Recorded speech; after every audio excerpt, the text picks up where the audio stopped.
It has been a truly momentous week in China. One of power, politics, and paranoia too.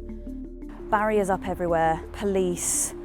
From a summit that brought together some of the world's key disruptors to a parade laden with warning and shows of allegiance designed to make a statement. A display, no doubt, directed at America. But covering these events in a place like China comes with additional challenges. Hello. I need to remind you that this is very dangerous. In a place where people are not able to speak freely. But at a moment where global norms feel in flux, come with us to explore how China is capitalising and how it is projecting its power. It's about 7 p.m. on Saturday here in China. I'm at Beijing South train station. I'm about to catch a train to the neighbouring city of Tianjin. We're at the start of a really big, really significant week for China. It's going to be hosting a couple of major events with a raft of major world leaders from some of the most important, some would say some of the most disruptive countries around the world. So big questions about what they might achieve, any deals, any pacts. But I think beyond those practical, immediate things, there's questions about China's role, how it's going to position itself. Could it be a global leader? Could it rewrite the global order at a time where it feels Donald Trump has been ripping it up? While we were packing our bags and getting on our way, the first of the world leaders touched down in China. Narendra Modi of India, Shehbaz Sharif of Pakistan, Alexander Lukashenko of Belarus. There were others, of course. 26 countries will be here in total. Not all had the cameras, but all had matching welcome parties. Carefully choreographed diplomacy.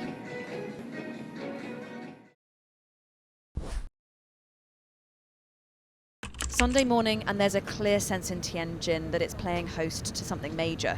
The only way from our hotel to the summit venue is by shuttle bus, huge swathes of surrounding roads completely closed. And this is the key reason we and the world leaders are here. The Shanghai Cooperation Organization Summit, a meeting to discuss security and development issues. The guest list has had some observers dub it part of an axis of upheaval. This is where we're going to be based for the next few days. Often when you cover summits in China, it can be a little bit frustrating. They often keep the media in big conference rooms like this, crucially far away from the action itself. It's also quite difficult to get even scheduling information from the Chinese authorities with this sort of summit. They are really, really protective of the information. We find out a lot of what we need from some of the visiting delegations, the Russians or the Indians and so forth. But what they lack in information, they have made up for with high-tech show. This robot apparently will help us out wherever we need. As we were getting settled in, all eyes were on one key arrival, the Russian President Vladimir Putin. What he does and says in the coming days will be keenly watched. President Xi had one-on-one meetings with a lot of leaders today, but one was truly noteworthy, with India's Prime Minister, Narendra Modi. Two nations with a history of bitter conflict and rivalry, but a souring of relations with Trump, 50% tariffs on Indian goods, has paved the way for Modi to be here. So we've just had the readouts from the meeting between Xi and Modi, and the warmth of the language, given the scale of the historic animosity between the two countries, is really quite remarkable. Remember, it's only 5 years ago that violence literally broke out between them on their shared border. But in a way, the success of this meeting is testament to what Xi Jinping is trying to achieve more broadly, but particularly at this summit, an alternative and open arms to those who feel pushed away by Donald Trump. Time for a live to take stock. And it is really telling that at that moment he has chosen to come to China. Evening brought the welcome banquet. At a fractious time for the world, this was quite the statement. And no questions about who was the guest of honour here. For Putin, a lingering conversation, right-hand position for the pictures. It felt a bit like the others were simply trailing along as they headed on in to have dinner. Their evening rounded off with a cultural show. Our evening rounded off with the final edits to our piece.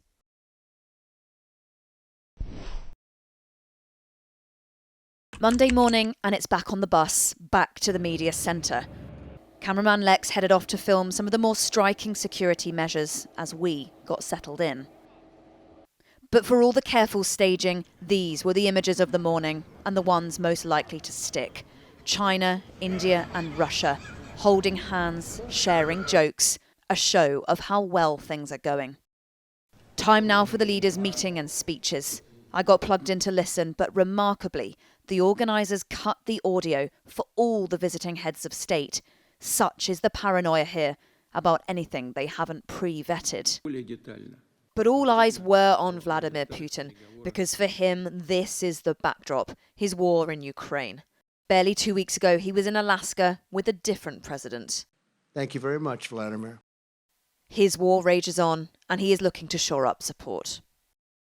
We have now had confirmation of what Vladimir Putin said in that speech. The really interesting bit was that he said he will be discussing in one-to-one meetings with leaders here exactly what was said and discussed in that Alaska summit with Donald Trump. So any hope that America and others might have harboured that China wouldn't be given the opportunity to weigh in, absolutely put to bed.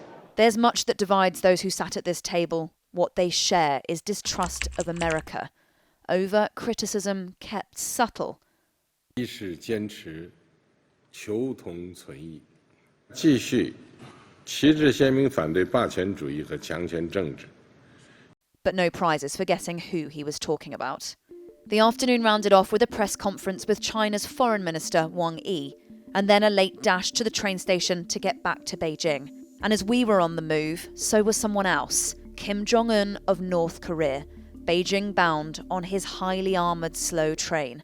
So much diplomacy and symbolism still to come. Time to take stock. If politics is at least in part about optics, it's hard to say that this summit hasn't been successful. There was a whole range of images that will make for really uncomfortable viewing back in the US. And while what's happened in the last few days doesn't necessarily mean that Trump's plan for peace in Ukraine is dead, it does make his influence feel at least a little bit more flimsy. And from China's perspective, that at least is a win.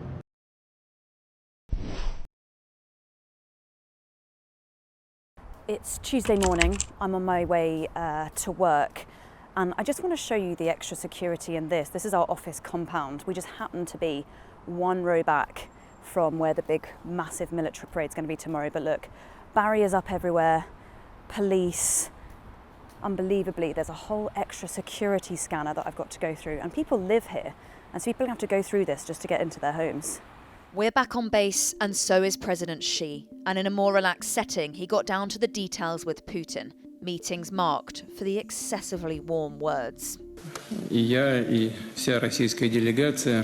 Conversations continued over a slow stroll, and there was no doubt over the messaging. China is keeping Russia's war machine afloat, and this is the relationship that matters. Time to film some analysis to chew it all over. It comes at a time where Donald Trump has been reaching out to Vladimir Putin, where Donald Trump has been trying to build those bridges. But just a short while later, the police paid us a visit. Hello. Someone had captured me on a long lens filming on the balcony. We need to remind you that this is very dangerous because you're sitting on the edge of the balcony. We film there all the time, but these days are not normal in Beijing.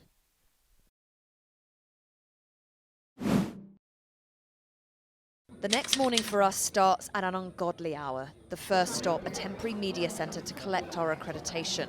An enormous military parade in Beijing means enormously high security, complete with no fewer than 3 thorough scans and facial recognition. And then a bus through the eerily deserted streets of Beijing. And as the sun rose over Tiananmen Square, the anticipation was palpable. So we're part of this big flood of people who are going in to get security checked. Media, of course, but also selected spectators too.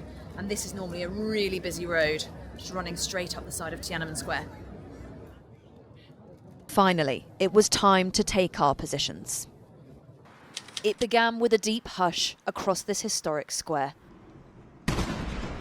A sense cannon fire was calling this country to attention.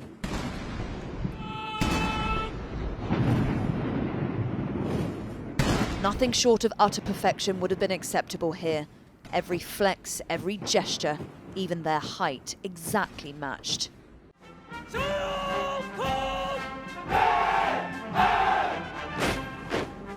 Tens of thousands marched to remember a world war where this country suffered so much. But under the eye of China's leading regime, looking back is clearly not the key point. From our vantage point, it was quite the show. But these are the images most likely to make history, not just what's on show, but who came to see it. Vladimir Putin to his right, Kim Jong-un to his left, a clear signal of a trio in sync. And it did not go unnoticed by the one man they probably hoped would be watching. Mid-morning, a post from President Trump. "Please give my warmest regards to Putin and Kim," he said, "as you conspire against the United States of America."